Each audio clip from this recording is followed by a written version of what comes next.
The All-American Otaku Show.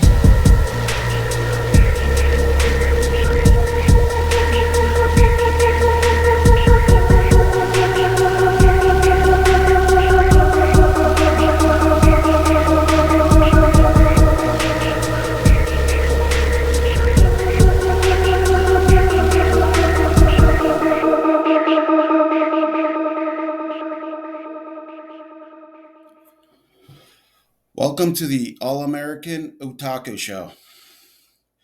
This broadcast is a little sad because today my cat Shadow from that I had for 19 years had to be put down and put to sleep. She was in pain, so we had to put her to sleep. So could I get a moment of silence for my cat Shadow?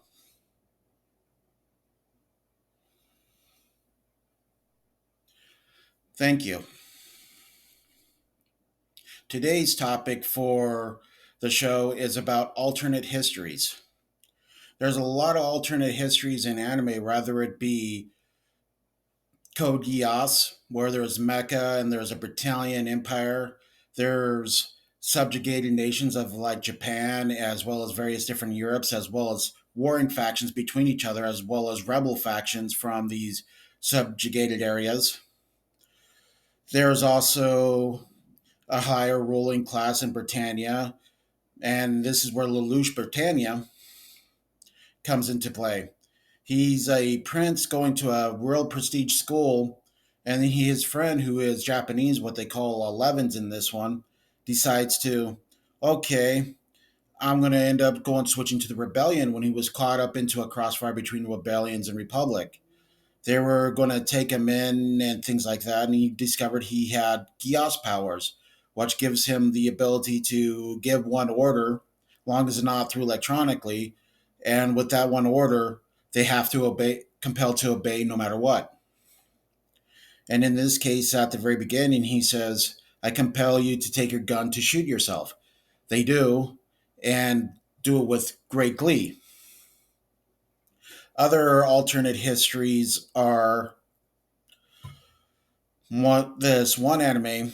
I can't really recall the name right now, where every character is a sword or a gun and takes place in the feudalistic period of Japan. They use this idea to turn into guns and various other things to fight dysfunctions in the time period. This is a weird interlocking alternate history where there's mysticism and everything else during the feudalistic Japan. But on another note, there's a alternate history in Japan where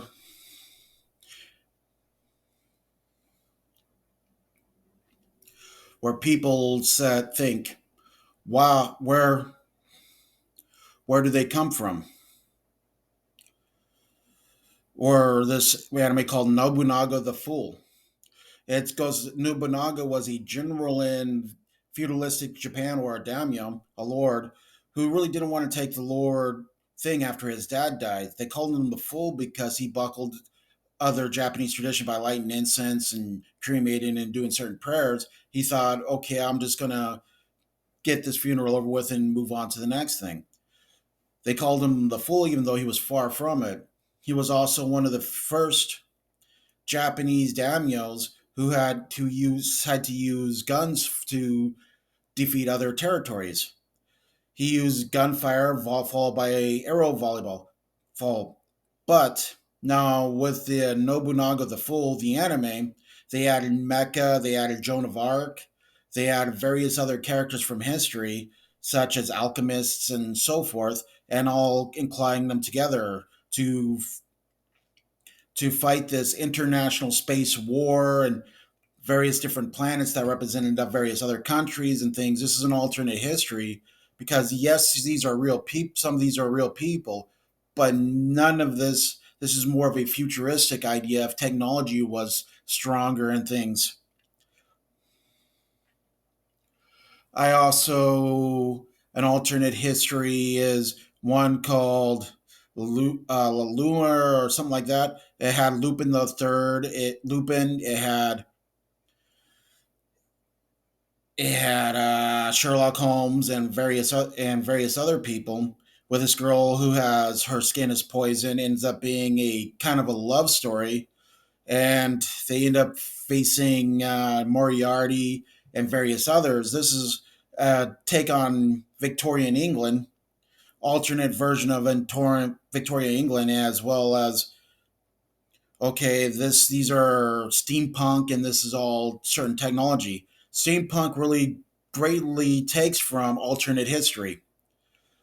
Well, I think I've talked enough about alternate history. Here's Mr. Pat on his manga review.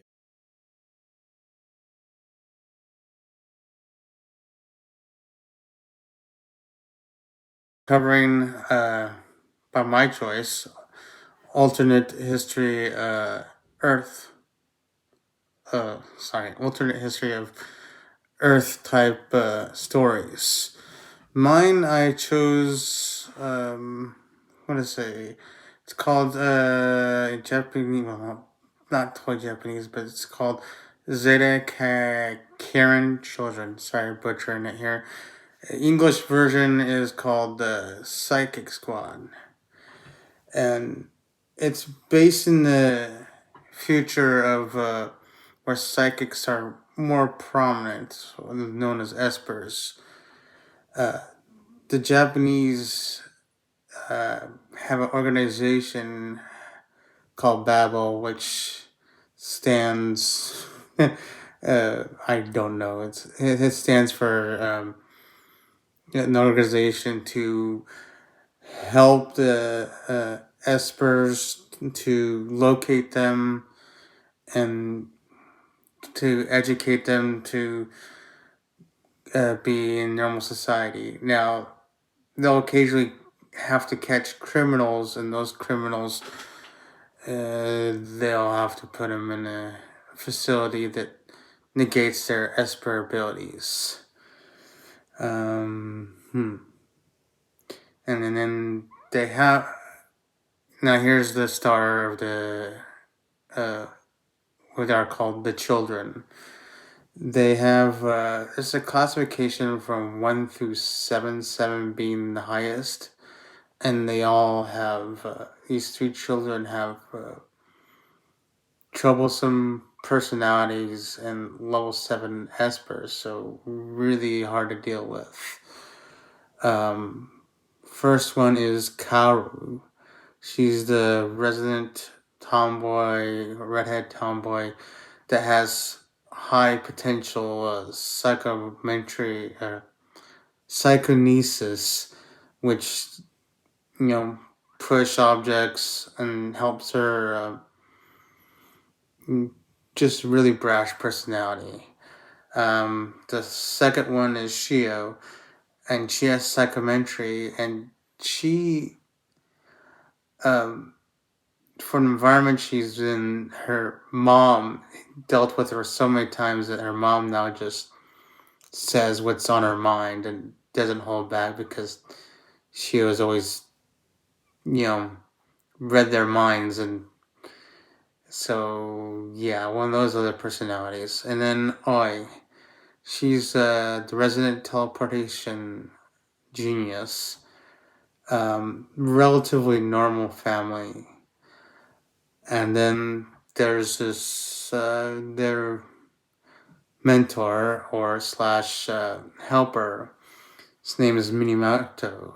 He's a 20-year-old genius that was implemented by Babel to help get the children into normal society, but they don't take it lightly.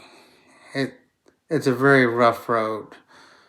The manga itself is still ongoing. It's about 500 chapters long. There's a lot more to it going on, but I recommend this one because it's a really good